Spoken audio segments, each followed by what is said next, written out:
Gente, seguinte, boa noite. Na verdade, boa noite não. Estou gravando à noite, mas automaticamente esse vídeo vai ser exposto a vocês no turno da manhã. Então o nosso encontro aconteceria no turno da manhã. Então, bom dia. Satisfação enorme estarmos aqui novamente interagindo para avançarmos com o conteúdo. E nesse propósito, torcendo para que tudo tenha transcorrido da melhor maneira possível no que diz respeito ao período pascal, e que dentro das possibilidades vocês tenham curtido aí uma semana pascal de maneira bastante serena e tranquila. Vamos já nos direcionando para a questão pedagógica, prosseguir com o nosso bate-papo, com o conteúdo programático, nos deparando com o seguinte assunto: processo de urbanização e industrialização no mundo. Cabe ressaltar que no caderno de vocês é de suma relevância, e isso vai estar constando na nossa planilha, material da plataforma, data desse encontro, oficialmente nos registros de caderno de vocês, dia 20 de abril. Então, essa próxima segunda tem vínculo direto com esse bate-papo de agora. Vocês devem ter se deparado no último encontro com uma confluência de assuntos. O que aconteceu? Biondo e eu conversamos no sentido de direcionarmos, ele sugeriu, gostaria de abordar alguns assuntos, e aí nessas sugestões um assunto foi escolhido, só que eu já havia começado a contemplá-lo com vocês. Então, apesar de ele ter tirado uma foto das anotações pessoais e me enviado, Esteves, gostaria de dar isso e eu gostaria que você desse esses assuntos aqui. Tá legal, tá de bom tom para você? Eu falei, beleza. Só que eu já havia salientado com ele que tinha dado o pontapé inicial naquela questão dos princípios geológicos, geomorfológicos, dos agentes modeladores do relevo. Então, se eu já havia começado, eu falei assim, então isso aqui vai ser a partir do próximo assunto. E aí acabou que ele também deu esse assunto. Lamentável, mas só percebo, claro que cada profissional tem um direcionamento, tem um enfoque, então provavelmente nem tudo que ele abordou eu abordei, nem tudo que eu abordei ele abordou. Então houve uma junção de informações, isso só ofereceu a vocês um cabedal, um aprofundamento maior nesse assunto e um cabedal mais consistente de informações, só para que a gente possa aí, expor o que houve e apararmos as arestas. Beleza? Então agora vamos de encontro àquilo que realmente gostaríamos de fazer, que é avançarmos com o conteúdo. Processo de urbanização e industrialização no mundo. Quando falamos sobre esse assunto, é de suma relevância, tópicozinho no caderno. Histórico. E nesse contexto de histórico, termos, aliás, histórico, e juntamente com essa questão do histórico, fases do processo de industrialização no Brasil. Ótimo! É primordial a gente ter em mente que, quando falamos sobre o processo de urbanização e industrialização no Brasil, percebemos que o nosso modelo ele atende pelo nome de tardio, ou retardado, em decorrência de que não vai de encontro ao modelo clássico de urbanização e de industrialização que ocorreu na Europa, século XVIII, 1798. Ótimo, se não aconteceu nesse momento, não é clássico. Aconteceu depois, é tardio, ou retardatário, ou retardado. É um modelo que, por conseguinte, nos apresenta algumas mazelas em decorrência de ter ocorrido de forma acelerada e desorganizada. Ótimo, mas podemos dar alguns recortes. E desses recortes nós conseguimos facilmente identificar fases. Primeira fase, fazer esse recorte temporal, 1914-1940. Segunda fase, 1940-1955. Segunda fase, 55 a 60. Ótimo. Primeira fase é a fase chamada das commodities. Segunda fase, modelo que atende o nome de substitutivo, substituição de tradicionais importações. E a quarta fase é a fase desenvolvimentista. Beleza, vamos nos ater à primeira fase, basicamente perceberíamos o que? Precisaríamos resgatar quais informações? Um modelo embrionário de industrialização, um modelo desarticulado, pontual de industrialização, um modelo extremamente, eu usei o termo commodities, portanto, extremamente atrelado a gêneros agrícolas que estavam direcionados ao mercado externo. Ótimo. A base da nossa economia estava vinculada ao setor primário, gêneros oriundos do campo, do espaço rural. Beleza. Mas de que maneira, Esteves? Isso aí tem vínculo com o processo de urbanização e industrialização. Nós perceberíamos nitidamente que algumas grandes propriedades, observávamos oligarquias regionais que despontavam no cenário nacional com relativo desenvolvimento, relativa preponderância, relativa relevância. Então, esses grandes agricultores conseguiam importar algumas máquinas e fazer o manufaturamento, o beneficiamento de alguns gêneros que tradicionalmente eles eram os responsáveis pela produção. Então, de certa forma, o pontapé inicial para o nosso processo de industrialização, ele nesse recorte temporal é visto como algo que não tinha o fomento do governo, não tinha o amparo do capital público. Nós percebíamos nitidamente que, de certa forma, observaríamos uma espécie de iniciativa particular de alguns grandes agricultores. E isso não conferia uma identidade ao nosso pública, ao nosso processo de urbanização e industrialização. Portanto, ele era visto como algo muito desestruturado. Mas o tempo passa e automaticamente, num segundo recorte temporal, tivemos a figura icônica de Getúlio Vargas. Essa figura icônica, ela despontava como alguém visionário. Ela despontava como alguém que tinha uma grande pretensão e conseguia beber da fonte mundial. Aqueles países que ganhavam respeito e credibilidade no cenário internacional, aqueles países que conseguiam alavancar o seu PIB, só conseguiam atingir tal propósito em decorrência, sobretudo, de terem a base do seu PIB, a base da sua economia, atrelados aos setores secundário e terciário. Portanto, a indústria precisa ser forte. E essa indústria sendo forte, ela faz com que um tradicional modelo que o Brasil também abraçava e, lamentavelmente, vai de encontro à base do crescimento econômico dos países periféricos, esse modelo fosse abandonado. Que modelo era esse? O modelo da dependência externa. Eu comprava bens manufaturados a partir do capital obtido diante da venda de produtos agrícolas. Então, isso é um modelo fadado ao fracasso. Por quê?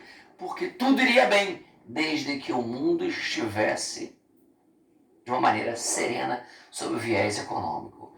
Se alguma turbulência macro fosse vislumbrada, o Brasil não conseguiria escoar seus produtos agrícolas, por conseguinte, não conseguiria capital para adquirir os bens manufaturados e assim fazer com que a sua estrutura interna fluísse de uma maneira saudável. Viveríamos numa espécie de montanha-russa econômica. Essa vulnerabilidade precisaria ser equacionada e Getúlio Vargas percebeu isso, implantando aqui o modelo que ele chamaria de substitutivo, que basicamente estaria pautado nessa questão do anseio em fazer com que a economia nacional dependesse minimamente do amparo externo, dando ou conferindo ao Brasil uma maior independência, autonomia ou autossuficiência. E, de certa forma, esse modelo substitutivo, que almejava a substituição de importações, ele conseguiu se colocar de forma sólida. E Getúlio tinha o propósito de seguir todo o escalonamento de industrialização que um país sério precisa fazer. Portanto, investiria ou direcionaria seus esforços tentando fazer com que o parque industrial ele fosse diversificado, mas antes de ser diversificado, ele precisaria ser sólido e as bases precisariam estar bem estruturadas. As bases estariam sólidas, bem estruturadas, se ele tivesse um alicerce bem idealizado e bem executado. Portanto, Getúlio investiu em setores estratégicos.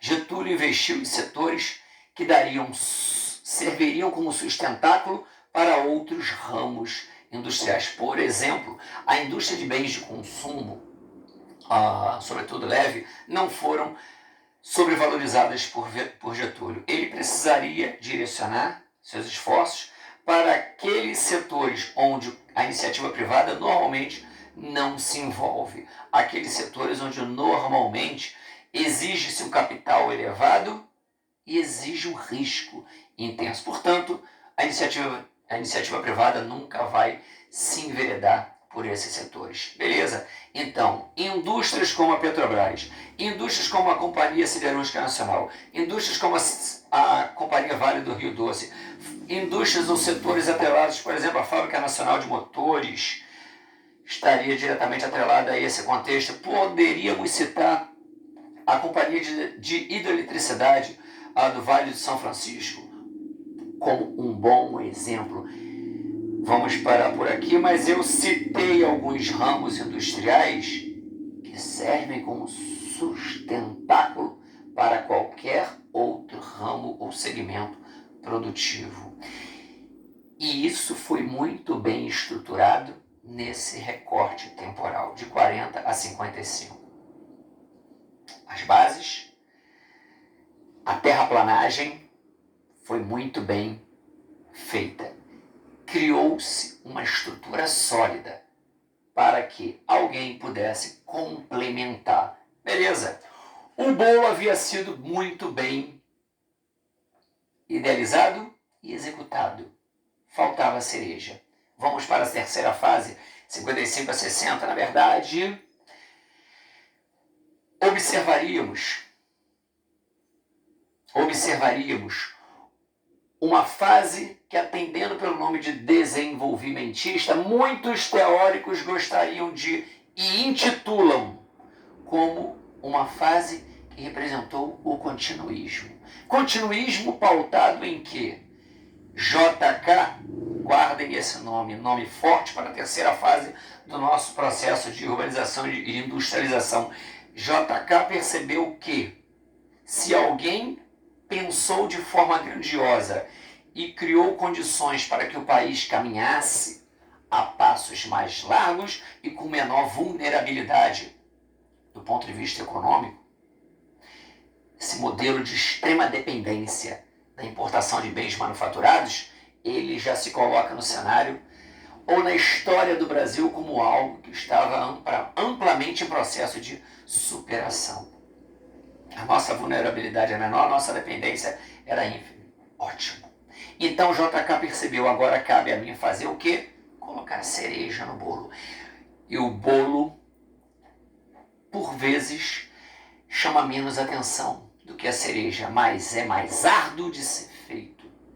Exige-se muito mais na feitura do bolo do que na cereja, mas justamente a cereja só pode ser colocada quando alguém precisou colocar a mão na massa.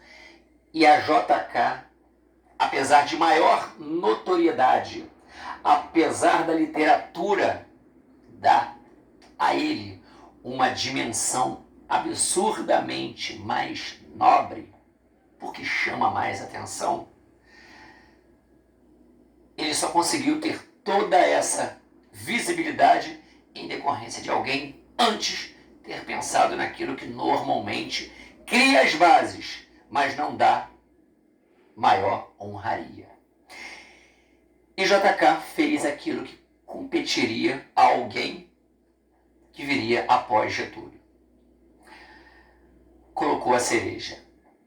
Pautou de uma maneira muito coerente seu modelo de administração e gerenciamento dos recursos públicos no intuito de idealizar o seu projeto de governo no chamado Plano de Metas e acelerar o nosso processo de urbanização e industrialização.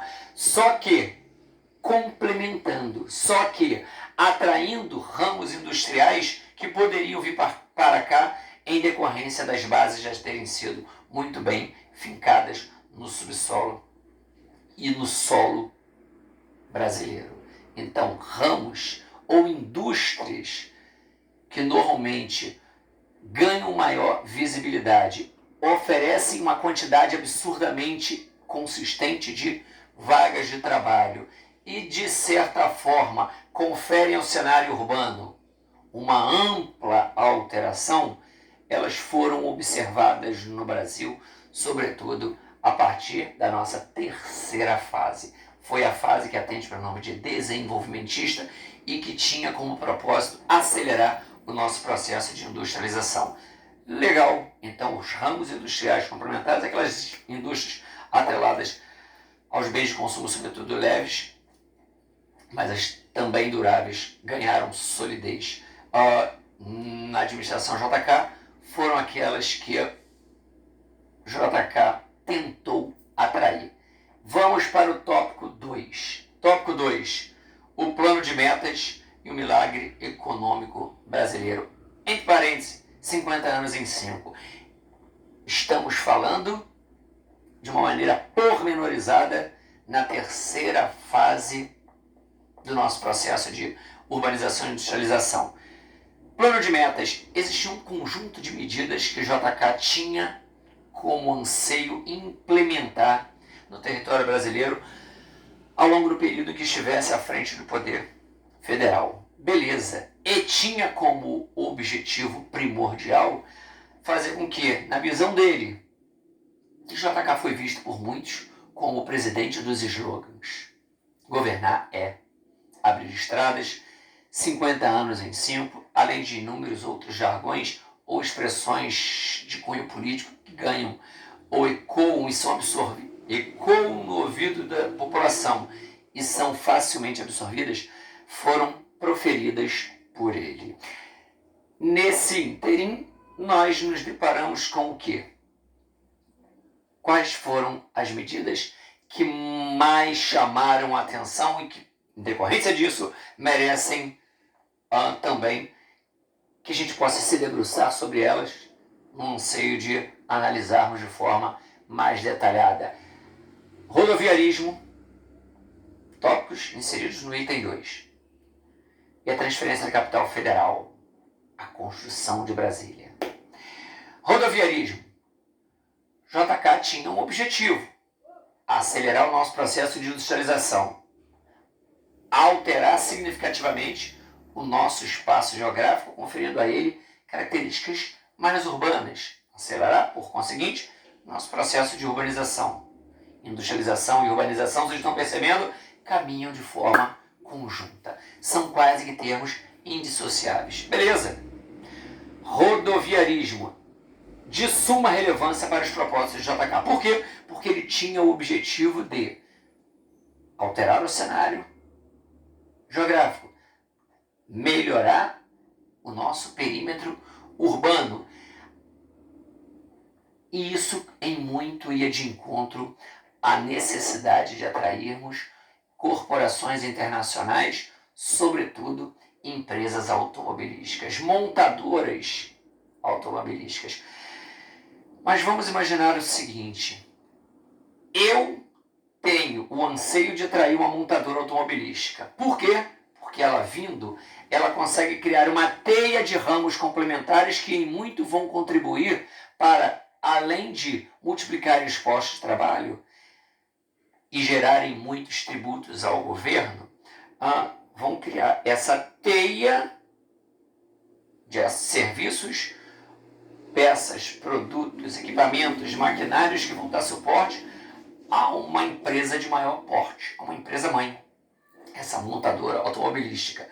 Então, se eu implanto uma montadora automobilística, se você adquirir um carro, você vai precisar repor peças, você vai precisar colocar óleos lubrificantes, você vai precisar colocar combustível, você vai precisar alimentar a indústria pneumática, você vai automaticamente gerar tributos, sem entrar na questão dos pedágios e as indústrias das multas. Deu para perceber quantos elos eu criei atrelados a aquisição de um veículo? JK pensou também dessa forma. Implanto algo e esse algo cria uma teia de serviços complementares, criando uma ramificação do setor produtivo. Portanto, o processo de urbanização ele consegue se materializar. Ótimo.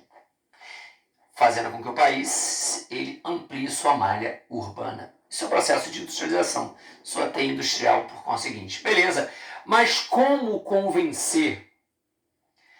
É como se dissesse o seguinte: olha, você quer que eu vá vender açúcar num país de diabéticos? Por que eu estou usando essa frase?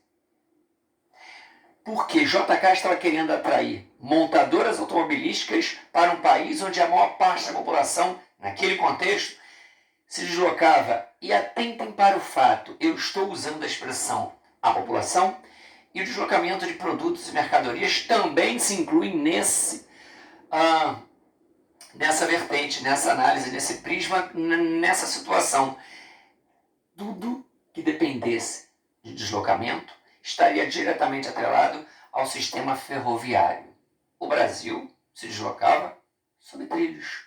Então, como eu vou fazer para atrair grandes montadoras automobilísticas? Eu vou por aí, mas ninguém vai sentir a necessidade de adquirir os meus veículos, porque vocês simplesmente não se deslocam a partir de autoestradas.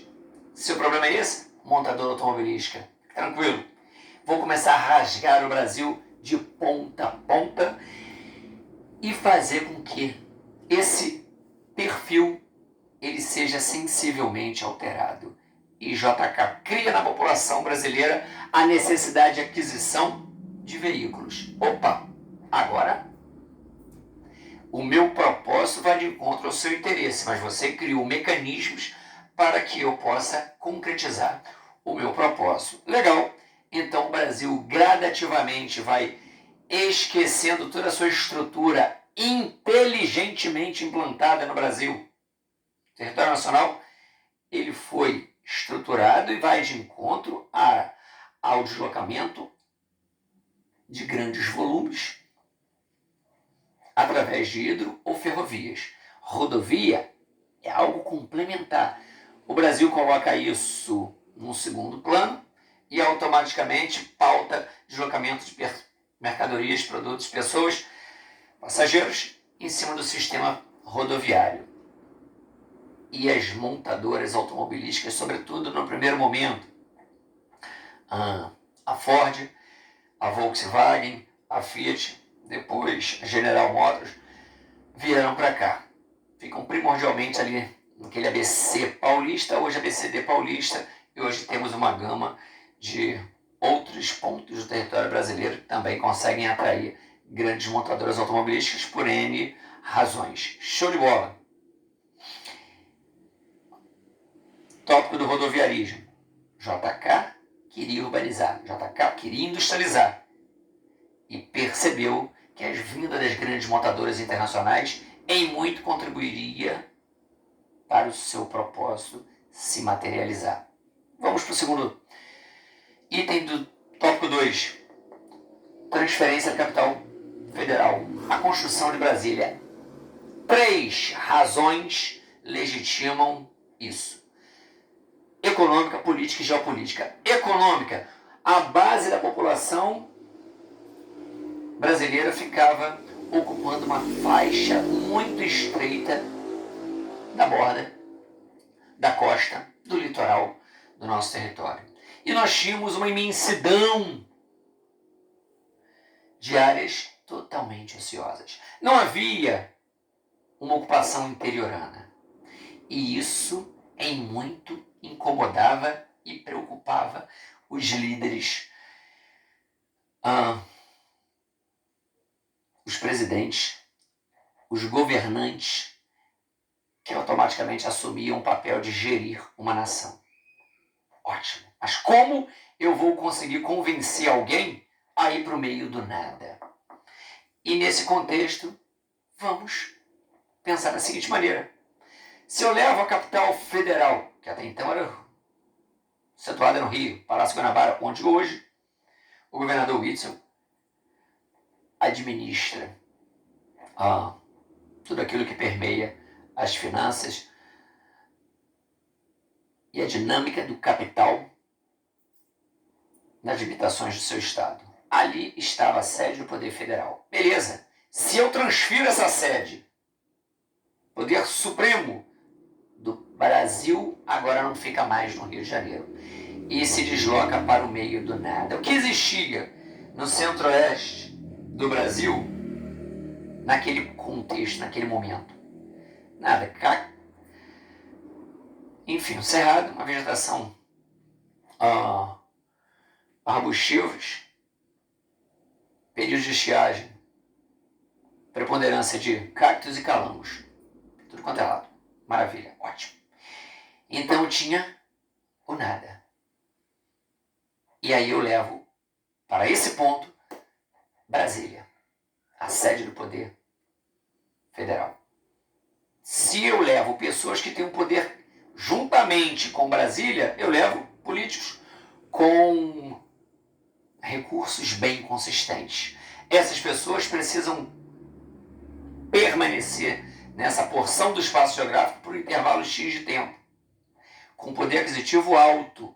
Ótimo. Eles precisam se alimentar. Grandes redes de supermercados vão ser criadas. Mas caramba, meus filhos eventualmente gostariam de me visitar e frequentar algumas atividadezinhas de entretenimento. Ótimo. Inúmeras atividades de entretenimento vão ser criadas. Caramba, mas eu estou aqui e minha família gostaria também de permanecer aqui. Eles precisam estudar. Grandes infraestruturas educacionais serão criadas. E, de certa forma, juntamente com tudo isso, eu estou demandando oportunidades. Quer dizer, demandando trabalhadores, criando oportunidades de emprego. Então, eu consigo convencer cidadãos de pequeno e médio poder aquisitivo a se deslocarem para o que era, em outrora, o meio do nada. Legal, ótimo. Eu tenho essa razão de cunho econômico. Eu tenho também uma razão de cunho político. Se a gente para analisar, vamos nos prender a uma visão, a um raciocínio muito simplório, mas que vai de encontro ou serve para dar legitimidade ao que vamos conversar daqui a alguns instantes. Universidade pública, reitoria e DCE. DCE é a soma dos centros acadêmicos. Centro acadêmico, militância dos cursos. A militância de todos os cursos se reúne no DCE, Diretório Central dos Estudantes. Beleza. É um capital humano pensante dentro do núcleo universitário. Eles podem pressionar o reitor a fazer uma série de melhorias, investimentos, alterações na universidade. Numa universidade pública, eu entrei por concurso. A menos que não cometa nenhuma grande atrocidade, mas a militância, o questionamento, o diálogo, a pressão, a negociação, o enfrentamento de pessoas no campo das ideias, que é algo nobre e que, lamentavelmente, hoje não está tendo a devida dimensão que deveria no Brasil, mas esse enfrentamento de ideias é que torna o ser humano algo diferente, um ser irracional. Então, numa universidade pública, isso faz parte do cotidiano. Eu não vou ser nunca dispensado por pressionar o reitor, mas o reitor, percebendo que pode não ter tanta tranquilidade, se estiver próximo, a reitoria estiver próxima ao DCE, ele se afasta, joga para a UF, bem perto da gente. Onde fica o DCE? Ao lado do Valonguinho. Onde fica a reitoria? Lá em Caraí. Tranquilo. Ali eles não vão me pressionar muito. Numa universidade privada, eu não entrei por concurso. Processo seletivo. Diferenciado. Automaticamente, se eu pressionar, questionar, estiver tirando a tranquilidade dos administradores da universidade, instigando um pensar crítico e, eventualmente, esse pensar crítico contribuir para que a universidade tenha que gastar mais em infraestrutura, em recursos, aparelhos ou coisas do gênero, eu posso ser dispensado. Então, eu fico com receio de ser dispensado. Portanto, a reitoria pode estar ao lado de qualquer DCE, porque esse DCE não vai ser muito atuante. Joga para a questão de Brasília. Capital humano pensante do Brasil. O capital humano mais atuante. Sede das grandes